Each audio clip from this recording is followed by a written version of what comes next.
ব্রাহ্মণবাড়িয়ার সরাইল ব্যাটালিয়নের একটি বিশেষ চোরাচালান বিরোধী অভিযানে বিজয়নগর উপজেলার ইসলামপুর নামক এলাকায় বিপুল পরিমাণ উন্নত মানের পলিপ্রোপিলিন জব্দ করা হয়েছে।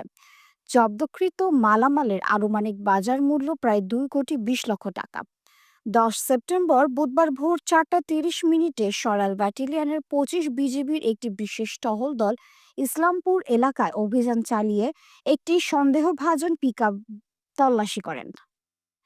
এ সময় পিকআপটি থেকে 2,750 কেজি উন্নত মানের পলিপ্রোপিলিন জব্দ করা হয়।